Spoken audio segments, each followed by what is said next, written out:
If you were to think about the best time to relocate from one side of the world to the other, during the middle of a global pandemic probably wouldn't be it.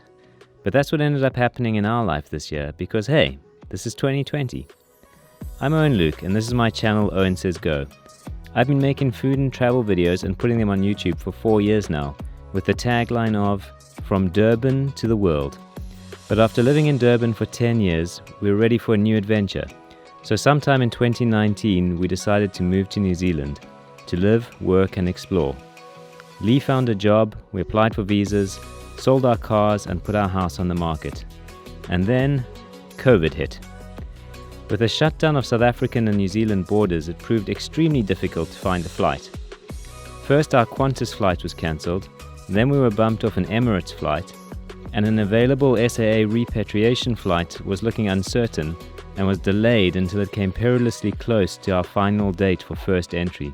We were living in Pretoria out of a suitcase and waiting for the first available plane, when we caught wind of a Qatar Airways flight that would travel to Auckland via Doha.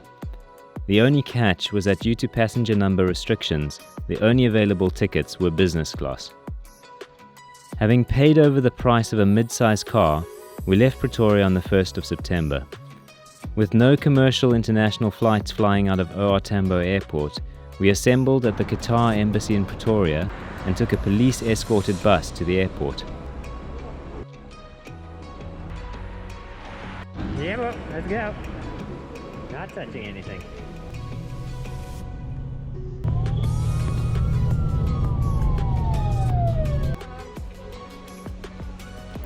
At the airport, our bags were thoroughly examined by sniffer dogs, after which it was a chaotic battle through check-in, as the visa of each passenger to New Zealand had to be verified over the phone.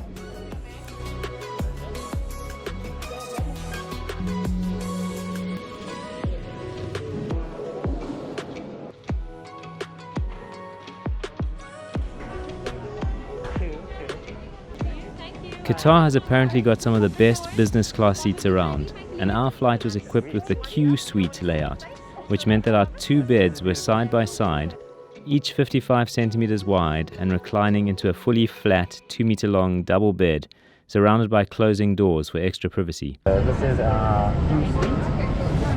Got loads room. Got the leg room. Amazing. Got my little storage area here. Put all my shelves and food, toiletry things here, entertainment. Settling in with a little lemon and mint. Things are looking very good in Q seat. Casa de Solomon. Owen says I can't go back to economy. Quick glass of champagne before takeoff. Cheers. I had high expectations for the meals, but found them a little bit hit and miss. The meze platter and lamb rack were delicious, but the fish course was average, and none of the desserts really seemed worth eating. The booze, however, was top-notch, with French champagne flowing freely even before takeoff, multiple wine courses during the meal, and cocktails and whiskies afterwards. I have this. I have my salve. I haven't quite finished my champagne from earlier. And the sommelier came around and said, I must try the dessert wine, so... After our 8-hour flight from Joburg to Doha, we had an 18-hour layover during which we became very familiar with the Al Murjan Business Lounge in Qatar International Airport. It's incredibly spacious with plenty of places to sit and relax, hot showers and even sleeping pods, which we were unfortunately too late to book. Here we're in the business lounge at Doha International Airport.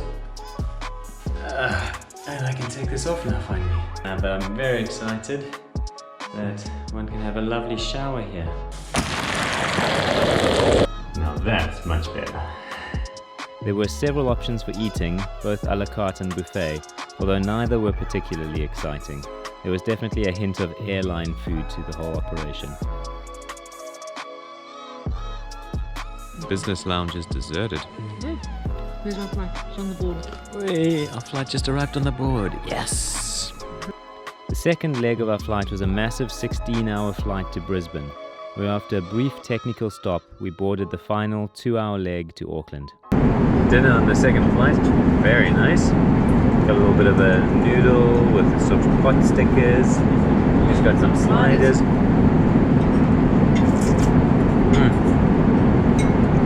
That's good. Looks good.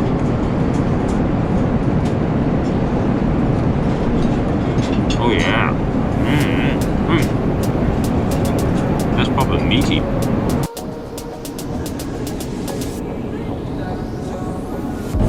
Time for bed.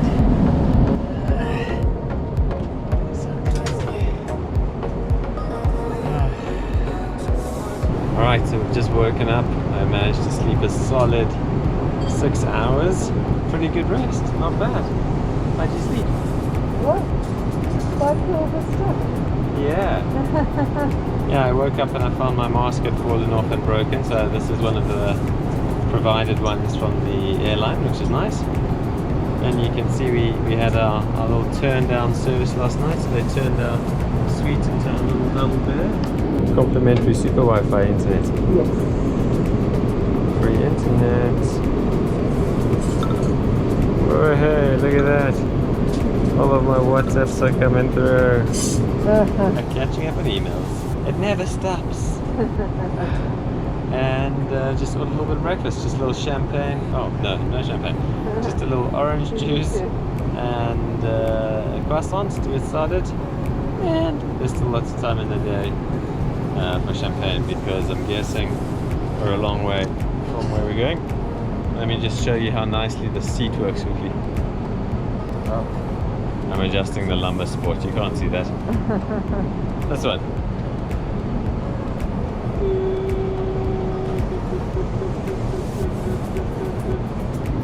Okay, so it looks like we have gone from Doha and we're sort of going past the Philippines and we're en route to Brisbane, so looks like we're about halfway. Last leg of the flight. Made a quick technical stop in Brisbane, and which is a surprise because we thought we were staying on the back. But no harm done, the Aussies were very friendly. And now we're hopping onto the flight to Auckland. So, see you in Auckland. We arrived at Auckland at 3 o'clock in the morning, and after a friendly welcome from the local authorities, we were placed on a bus and shuttled the 100 meters to the Novotel Airport Hotel to spend the 14 days of managed isolation. Okay, we've been headed to Auckland, yay! It's an ungodly hour. So hopefully we're gonna not take too long to hit the hotel. The sack. On the bus to the hotel.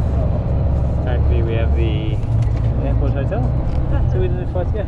On my next video, I'll be sharing that experience, after which we are free to head into Auckland itself and explore for a weekend before driving down to Wanganui to start work. If you like this video and want to see what we get up to in New Zealand, please remember to like and subscribe, and keep watching for more soon.